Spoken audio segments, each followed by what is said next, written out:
Goeiemôre liewe vriende, baie hartlik welkom by hierdie geleentheid ook op Sondag 5 Julie 2026. En is my gebed dat die Here ons saam wees ook sal seën in hierdie oomblikke wat ons by mekaar is en ook in sy teenwoordigheid is. Kom ons buig ons hoofde en dan bid ons op hierdie 6de Sondag van Koninkrykstyd in 2026 dan ook saam.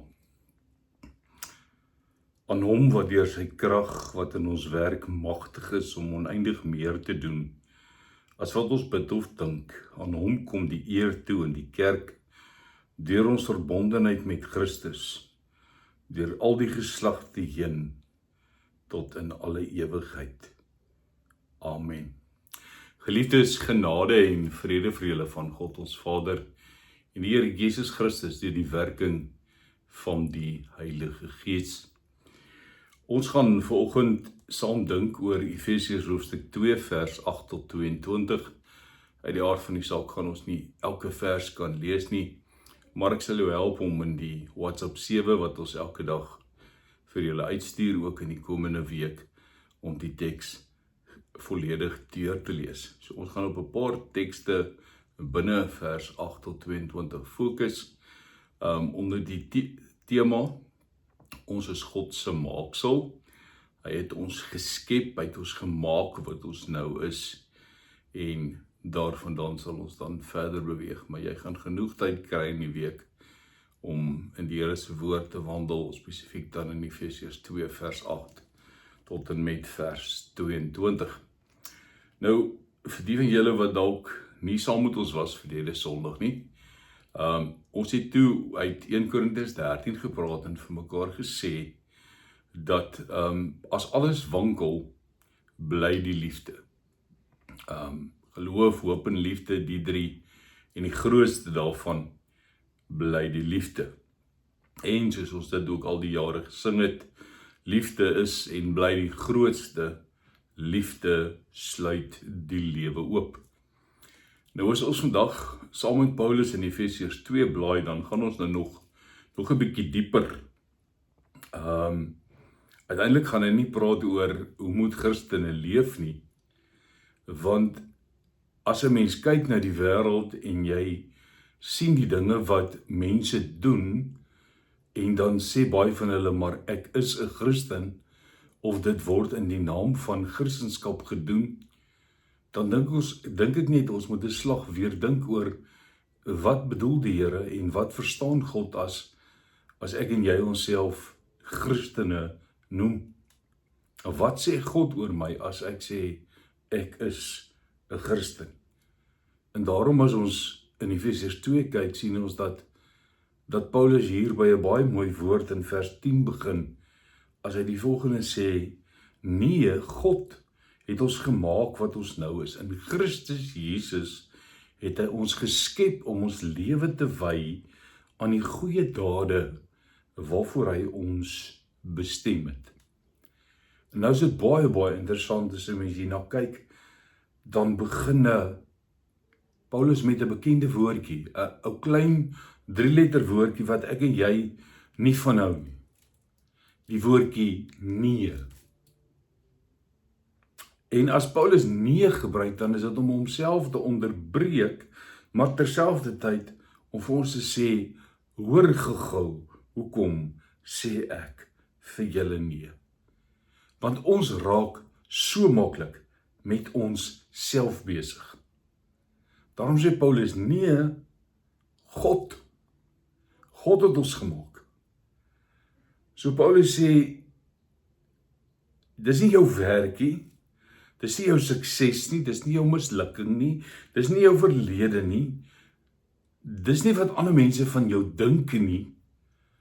Paulus sê nee, en dan wys hy na God. Die evangelie begin altyd by God. Daarom sê hy net voor dit, in vers 8, en jy kan dit maar gerus lees, want die reformatie is baie sterk daarop gebou, julle is inderdaad uit genade gered deur geloof. Hierdie redding kom nie uit julle self nie, dis 'n gawe van God. So alles begin by God.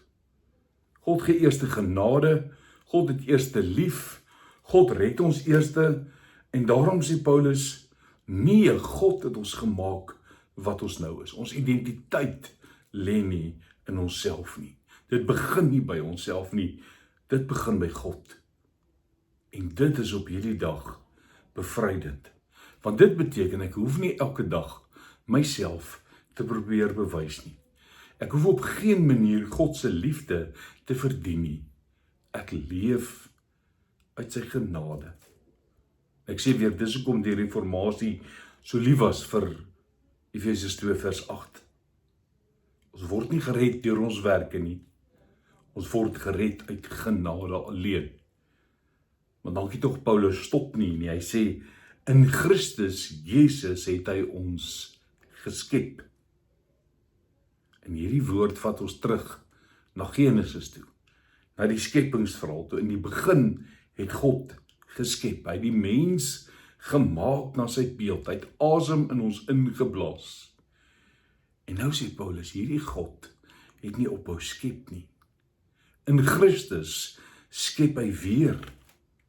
Daarom skryf Paulus ook op 'n ander plek, as iemand in Christus is hy 'n nuwe skepping. Hy's 'n nuwe mens. Die oue het verbygegaan.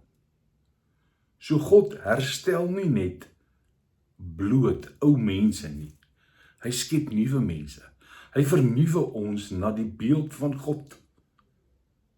En dan praat Paulus met 'n baie mooi woord as hy sê, ons is sy maaksel. En die Griekse woord wat ons hier gebruik is poima, en dit kom van, en dit speel uit in ons Engelse woord poem. Met ander woorde, gedig, 'n stuk digkuns. Dis die enigste keer dat Paulus dit gebruik.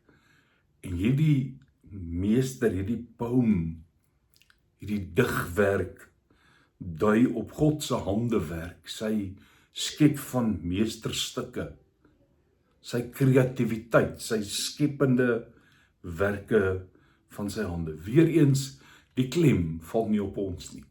Die klem val op die meesterstuk, die kunstenaar. So ons is nie toevallig nie.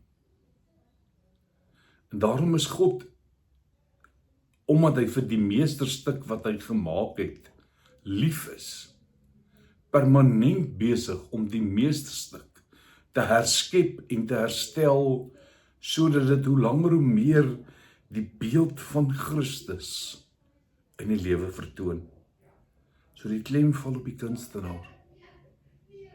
Nie vir een oomblik val dit op ons nie.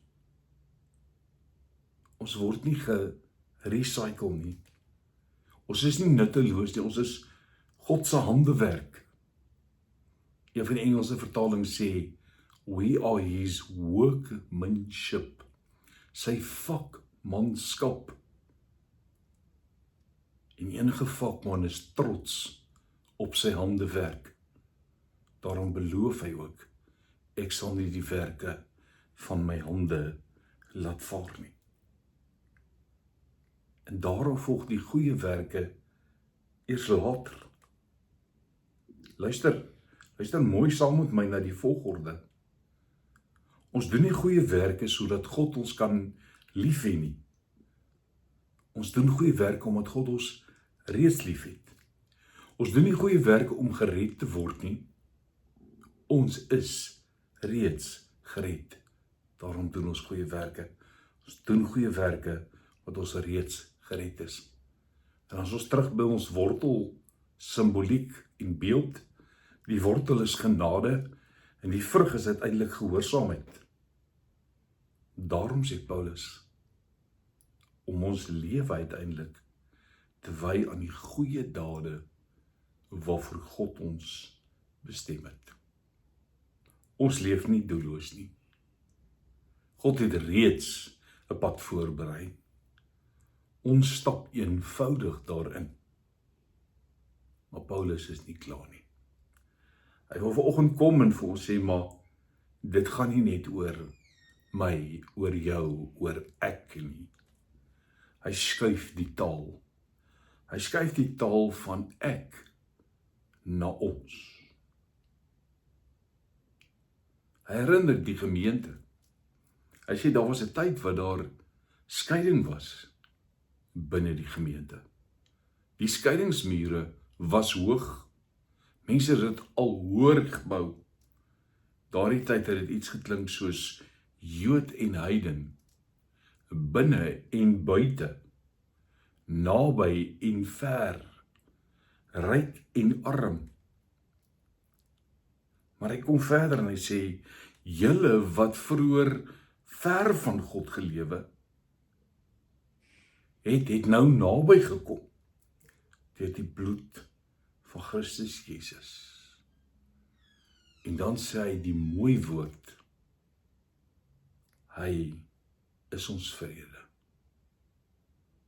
Nie net Jesus gee vrede nie net hy bring vrede nie, hy is ons vrede. Aan die kruis word die skeidsmuur afgebreek. Skeur die voorhangsel van bo na onder, sodat ons toegang tot God het, sodat daar 'n nuwe mensheid geskep word. Weereens praat Paulus van skepping. En God skep nie net individue nie. God skep gemeenskap. God skep mense wat saam binne 'n geloofsgemeenskap lewe, 'n nuwe mensheid, 'n nuwe familie, 'n nuwe plek van tuiswees en behoort. Daarom is die kerk van Christus baie meer as 'n gebou wat ons Sondae of met begrafnisse of huwelike besoek. Die kerk is mense wat saam met Christus nuut gemaak is. En daarom eindig hy hierdie hoofstuk met 'n beeld.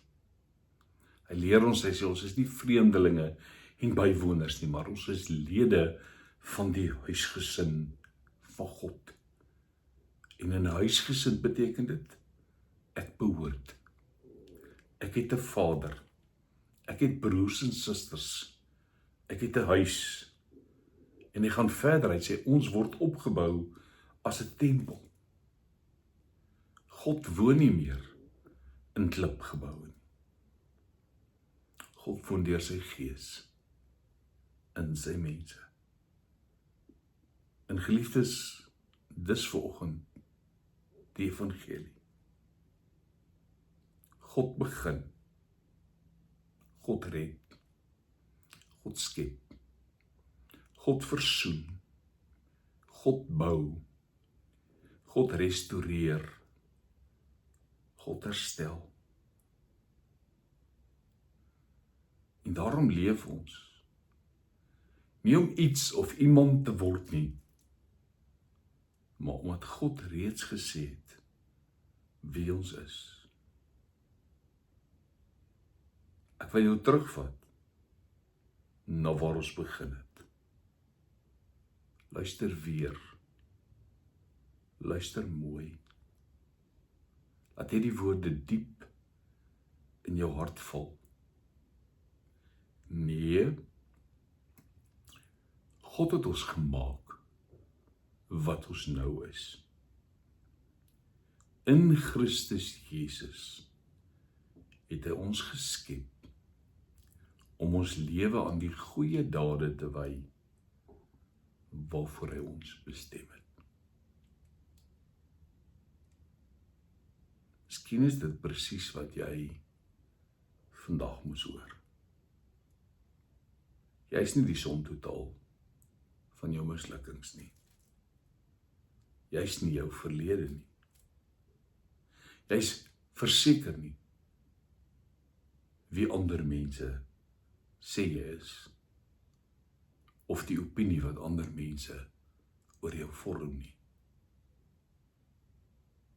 As jy aan Christus behoort, is jy 'n nuwe mens. Jy is die werk van sy hande. Jy is die klei in die hand van die pottebakker, wat gevorm word om hoe langer hoe meer soos Jesus te word. Vriende, jy, ek, is sy maaksel. En God dank, hy is nie klaar met ons nie. Dis hoekom ons elke dag deur hom gevorm word. Dis hoekom ons elke dag inoefen om hoe langer hoe meer soos Jesus te word. So ek en jy gaan hierdie week daaraan werk. Ons gaan leer om te leef soos wat God ons gemaak het, soos ons nou is. Uiteindelik bestem vir die goeie werke, waardeur ons onsself aan God toewy. Niks van verdienste nie, maar dankbaarheid. Aan God al die eer, hy wat wondere doen. Amen. Kom ons bid saam. Here God, baie dankie vir hierdie geleentheid waar ons net opnuut kan besef. Ons is wat U ons gemaak het. Die wêreld kan baie prentjies aan ons koppel en kan baie opinies oor ons hê. Maar uiteindelik is dit U wat sê, jy's myne. Ek het jou gemaak. Ek sal nooit die werke van my hande laat vaar nie. Seën ons dan, as ons hierdie week ingaan. Mag dit 'n lewe wees, wat ons weet, U is by ons, U stap elke pad, elke tree van die pad, saam met ons. Lei ons dan vandag ook, in Jesus se naam. Amen. Vriende, ek groet julle DV, tot volgende Sondag die 12de, wanneer ons dan weer 'n persoon erediens in die kerkgebou by Luitpotsvlei het. Ons kuier nog so 'n bietjie in die Kaap. My dogter Chanel het hier by Karel Bremer haar gemeenskapsdiensjaar as mediese dokter begin die 2de Julie en ons is DV in die middel van die week terug in Kreersdorp. Maar van nou groet ek julle hier uit die Kaap. Mag dit met julle goed gaan. Mag dit vir julle 'n baie geseënde Sondag wees en mag julle elkeen ook beleef dat die Here by julle is, dat hy vir julle lief is en dat hy julle elke dag vorm om hoe langer, hoe meer soos hy te wees en die beeld van Jesus te vertoon. Totsiens.